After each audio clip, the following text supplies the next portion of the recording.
Hmm. Hi, everybody. Welcome back to Women Writers Fest hosted by She the People. I'm Kanchana Banerjee, author of crime thrillers from Gurgaon. And I have today with me Shaili Chopra, who doesn't know Shaili, but to introduce her once again. She's the founder of She the People, and she's recently published a very interesting and an important book, Sisterhood Economy.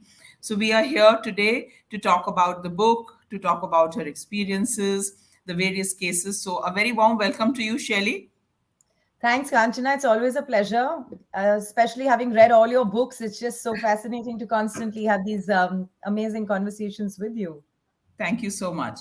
Thank you. So, Shelley, your book, Sisterhood Economy, it is such an important book. And, there are these nuggets and there are these lines which are peppered all through the book, which are so thought provoking and which are so interesting. And your trajectory and your entire journey from being a very successful TV anchor with one of the largest kind of television channels in the country to becoming an entrepreneur.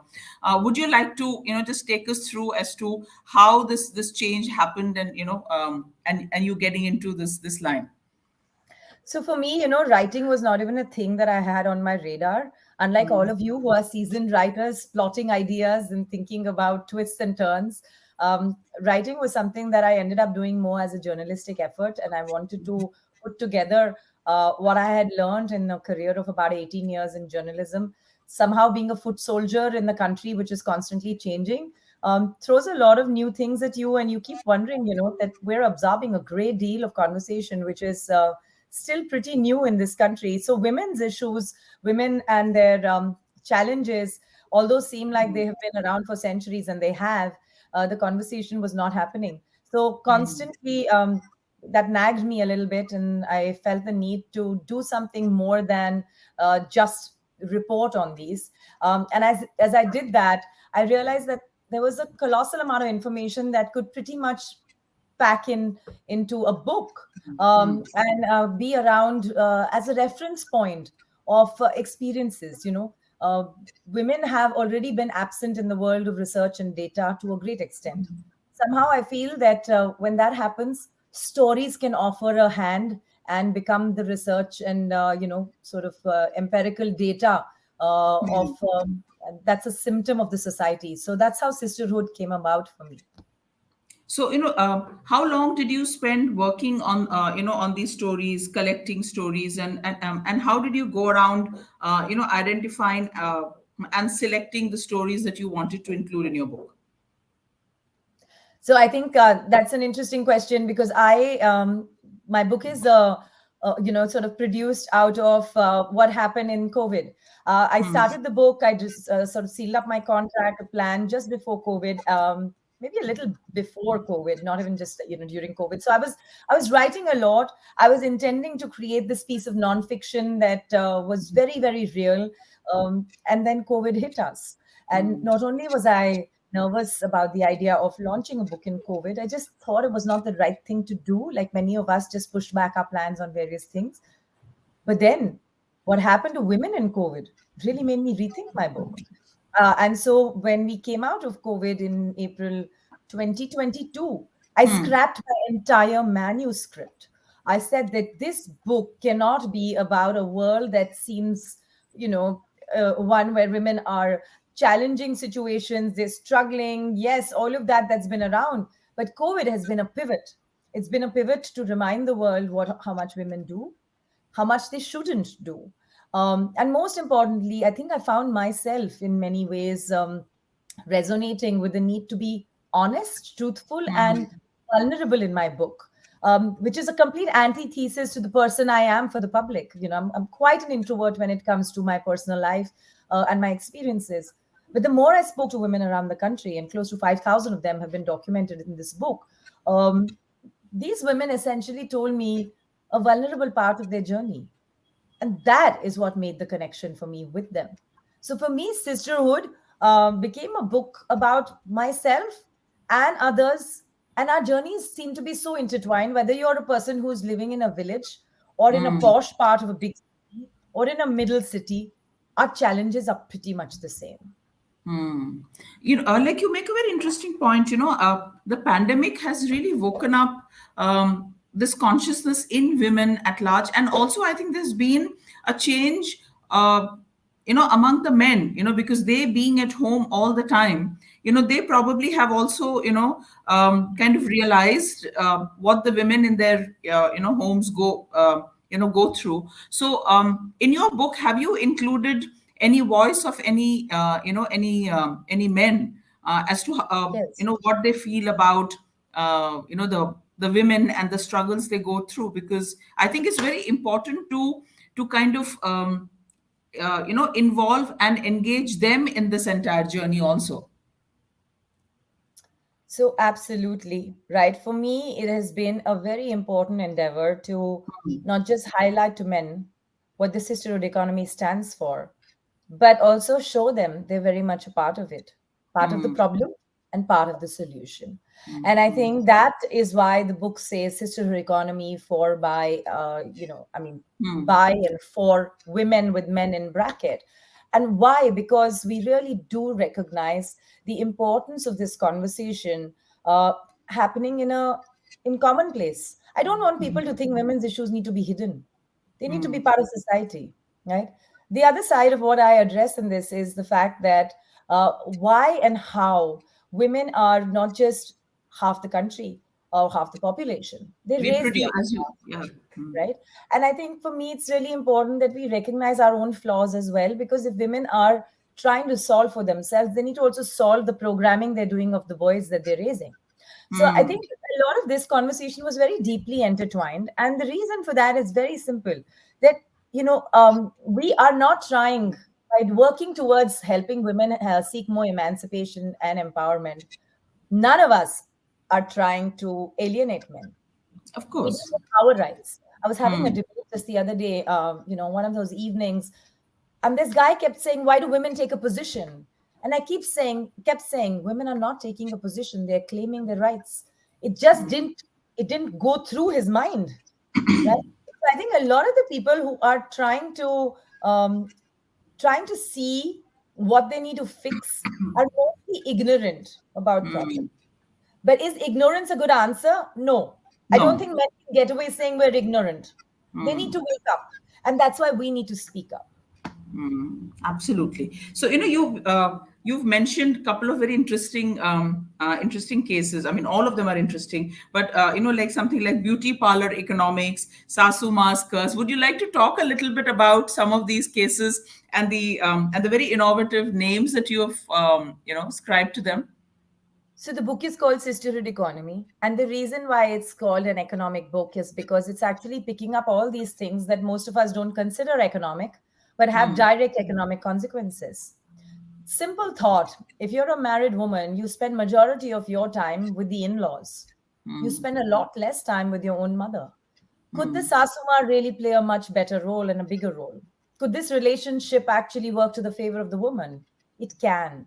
There's a World Bank study, very detailed, out in this book, done by another woman, who basically makes the point that the mother in law holds the key to how often a woman goes to a doctor, how Hmm. often she eats, how well she eats, how much she's respected. So I think we have to tilt this entire notion that we are fans of mothers only. Let's find a way to make this relationship turn into a fandom for each one of our benefits. And to me, that is an economic reason, right? Or if I look at some of the other quirky questions, I mean, that I try to raise, the arranged marriage fish market. Hmm. Why? Because majority of women I know who are wanting careers are doing double PhD to push marriage back, not because they want to study. All right. How many of Oh. us talk about that? We don't. Most women in this book, who for this particular chapter, are just symptoms of a lot of other people. When I finished this chapter, I said this with great interest of, like I was telling a news story to my colleagues, and two of them just laughed. They said, "This is our story." So Oh. essentially, we're seeing that so many people are constantly focused on their lives. They want to do something, but the path to getting to do that is very complicated. Sometimes you have to navigate how not to get married. Sometimes you have to navigate relationships that are really close to your heart, and then they make you wonder, what are we doing as individuals if our parents don't side us, right? Mm. This is where I think a lot of the problematic uh, ideas sit. They don't sit in conference rooms. They don't sit Yeah. in CEO offices. They sit Mhm. with us. So, how would you kind of, how would you say that sisterhood economy differs from the traditional economic models? Okay, that's a great question. So, first is that I don't want us and the sisterhood economy to differentiate from existing economic models. I Hmm. want this to be an added model to Hmm. what is existent. Why? Because it's very much a subset of the larger economy and it should be. The problem Hmm. is we don't recognize it.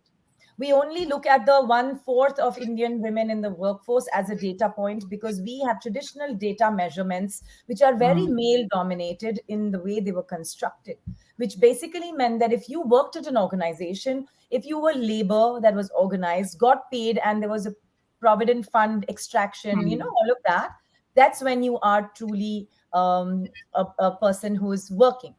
I am encouraging everyone to look at two, three different things. One is that note how women can be a very strong force together, helping Hmm. each other out.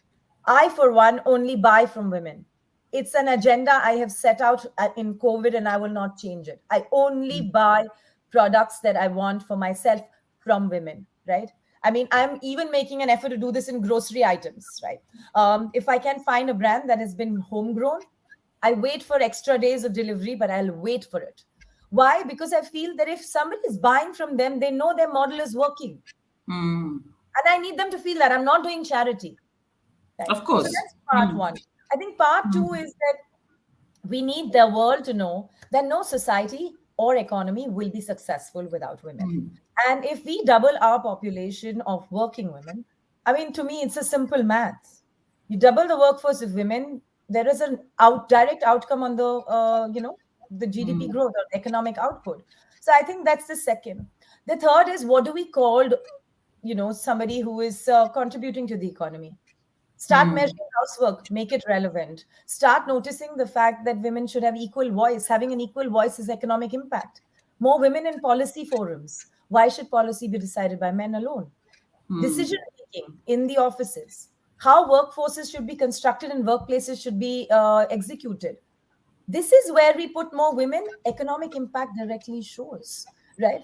I think these are the reasons why I'm making a very strong case for this book being mainstream economy.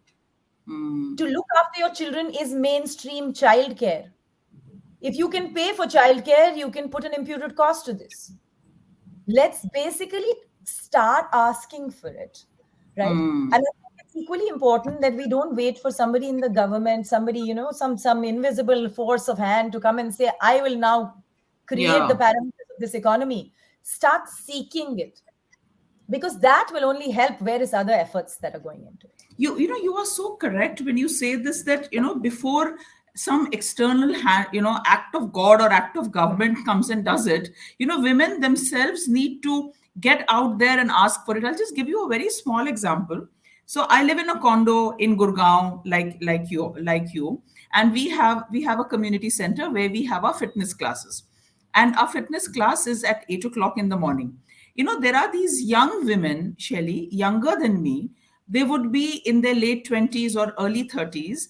These women, rush to our classes, quickly do the class and just rush out without even talking. Why? Because they have to get back home, pack their kids dabba, and take them to the bus stop. So I just asked one of them that, and they are married to men who get up at 5 o'clock in the morning and go cycling, who run marathons. They live in a plush condominium like mine. And so obviously, the men are educated, they are educated. They don't have a live-in help, or they don't have a morning person who can help the kind of like the child get ready, because the kid is only in senior KG or class 1, and it is the woman's job to rush out of Tabata class. Why? Because she has to pack the dabba and the husband can't do it, and she does not think to ask her husband that why can't you do it. He's taking selfies on the Aravali hills about him and his bikers. So, Yeah. I just think that it is not just about, and you're so right that it's not just in the smaller hinterland, chota mota cities of our country. It is there, with your next door neighbor. She might be wearing the latest, kind of, designer clothes and carrying the latest Louis Vuitton, but in her mind, I don't know, she is stuck in some time hole. Yes. And I think that's such an important point that you make. See, what you said seemed like a first world problem. It isn't. There's an equivalent of this, right? This is the Hmm. equivalent of the man who sits on the manja and has hookah in the morning while the woman is doing a lot of other things in a village. Hmm. In a small city, it's the same thing. Like, basically women just set back and say, okay, I'll just Hmm. stay home, I have too many tiffins to pack, right? Yeah. So I Hmm. think this is a great symptom. I was speaking at one of the corporates in Gurgaon's plush cyber city, and it was amazing to me. After talking to 100 people, 3 women came bawling. Okay, and I just wondered, I said, my God, I mean, they must be really full up. And they were like, we all have everything put together, but we really don't, because at some level there is so much pressure to perform, Hmm. there is so much Hmm. self pressure, family pressure, in laws pressure, parents pressure. She said it just seems like we have to constantly tick box on a daily basis. As somebody who's cleaning a loo, I have pleased my parents, I have pleased my husband, my children's boxes has a message from me, this, and by the time they finish that list, they're not there. Hmm. So I think while it would be a bit frivolous for me to say that all women should go and seek their rights. I know it's hard, but I'm Hmm. just always telling them that if we don't start a conversation that's mildly uncomfortable, however your environment is, we will Hmm. never be able to nudge anybody. And I think for me, this word nudge is a very important word because, if you and I are constantly having these conversations, at some point we're going to make sure that our next generation doesn't have to have this conversation. And that is the power of having these conversations, writing these books, questioning the positioning of a woman in a fiction or a crime thriller, or Hmm. just small things. When we make such a big deal out of a woman who's in uniform and a cop, why? Because she's not a person we are seeing. We're not Hmm. used to seeing her, and it's Hmm. just amazing to see that. Oh, aisa bhi hota hai. Matlab, she can wield power, and the men will line up. Yeah. That to me is like there's True. there's an energy. So, in your opinion, what role do you think cultural norms and traditions play in shaping sisterhood economy in India? And, how can these be leveraged to promote greater economic empowerment for women? So I have a chapter in this book called Bechari, Badass or Bitch. Okay, this is just a Right. reflection of the various labels that women get. Hmm. Labels are broadly reduced and reserved for women, because I am yet to hear a man who's perhaps just a bit outspoken. He might be overconfident, but he will never be badass, bitch, or bechari. You know what I mean? So Yeah. the labels are very different, and they're not even called labels because labels has a negative connotation. So to me, the Hmm. cultural ethos in this country uh, is really the lattu that can change a lot of things for us. And the Hmm. reason I say that is because inherently, we're a masala country. I mean, we just want stuff happening, right? We get excited by how's the Josh. We want to know what is going on in the neighbor's house. I feel little cultural changes can really move the needle, because if my neighborhood uncle is not talking about how I'm dressing, but how smart I am with my AI tools, maybe there'll be a shift in his wife and his family and his brothers thinking about girls. Tiny things like that, Hmm. right? अरे Hmm. आप गुलाब जामुन 2 खा रही हैं, आप मोटी हो जाएंगी, why? This thing, if a man doesn't say to his wife in a party that they are both together in, would really help other men not Hmm. say it, right? Oh, Hmm. I'm just Hmm. by the way, these sound really simple and stupid. Our middle class, I'm very much a middle class girl, is full of this. The number of Hmm. times I've seen men toko their wives when their plates are filling up, amazing. It's a totally different Hmm. matter. That uncle is speaking with 3 feet of a belly, but that's a totally different matter. But I'm Totally. just saying, yeah, but these are cultural. Food is cultural. How we what we watch is cultural. What we Hmm. share in our WhatsApp groups is so cultural, right? The Hmm. jokes, Arey, this is just a joke, we've heard Hmm. that so often. But there is a world of jokes outside of jokes between husband and wives or misogyny. So I think it's about just better Googling for them. I think that True. this should change. I mean, our Mm, songs. I mean, let's see. mm, We're in the world where Roald Dahl is being questioned. Yes, the perspective is split, whether or not, all of that. But the fact yeah. that it's on the table, the fact that Peppa Pig could have privilege and Peppa Pig could be perpetuating a certain kind of thinking, these are all seeming cultural. But look at the Mm, economic impact. Peppa Pig did not buy a sale offer of $1 billion. So you're talking about an economy of Peppa Pig here. And if mm, Peppa mm, Pig talks the language that is going to help other girls, we're talking about economic impact there. mm. So I'm just saying there's so much to, This, uh, yeah, yeah. absolutely. And one Replace just Salman needs. Khan with Vidya Balan in Dabang and put Sonakshi Sinha as a coy boy. Wow. Mm, mm. True. So, in your opinion, how has COVID-19, impacted sisterhood economy in India, and what innovative solutions have emerged out of these challenges? It's hard to say if there have been innovative solutions. I think the Mm, innovation was really superficial. It lasted with men buying some detergent meant for men, washing utensils, putting Instagram posts, and then going back to their world after COVID got over. But mm, I think essentially, from a female point of view, COVID really just reminded them how hard their work is, how little they have in terms of support, how much more people need to know. This is the pessimistic answer. The optimistic answer is that um, both men and women mm, saw how much it takes for a person to run a household. mm, They saw what it is to break your back when you can't do the pocha all the way under the bed and you have to literally go inside it. mm.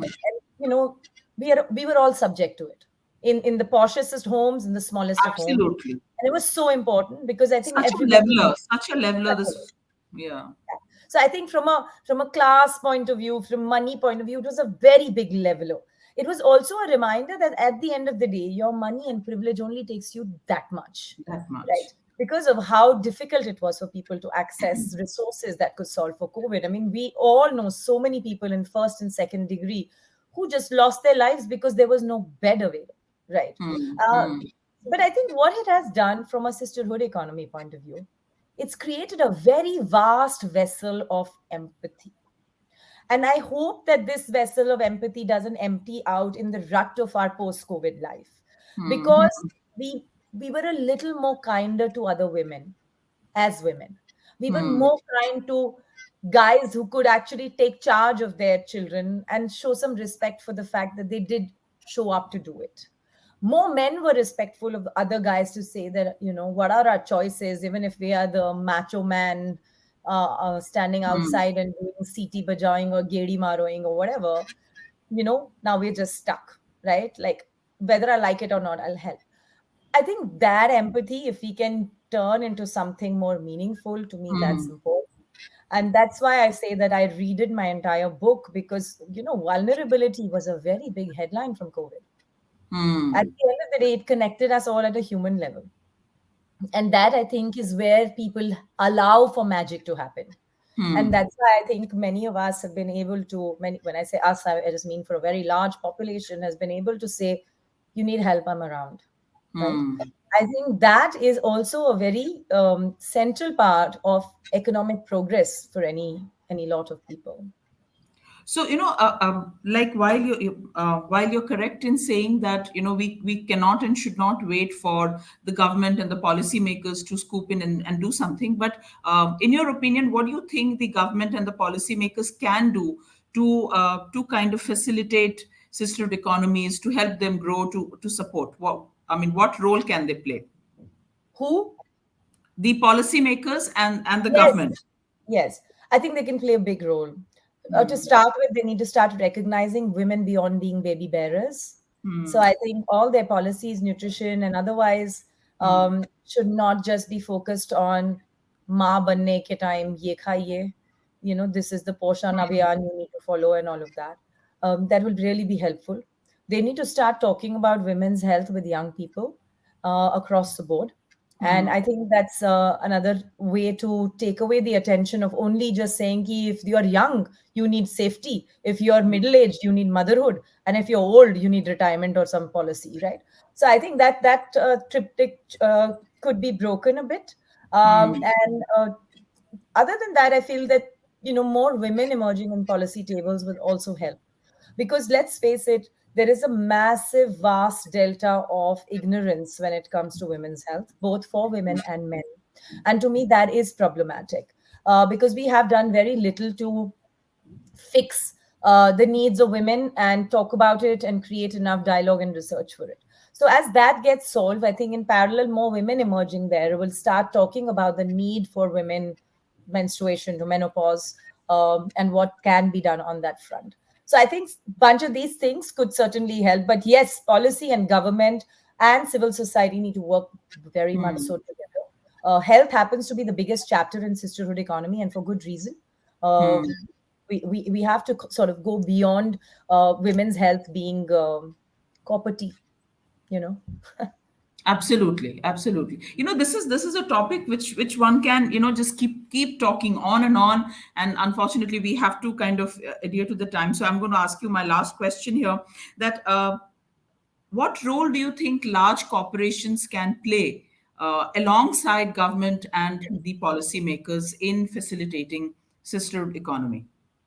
So I think corporations can play a very big role, for the simple fact that most corporations, even some of the better ones, are currently just tick marking, saying that we've got this insurance, that insurance, and women's health is covered. I don't think that's the case.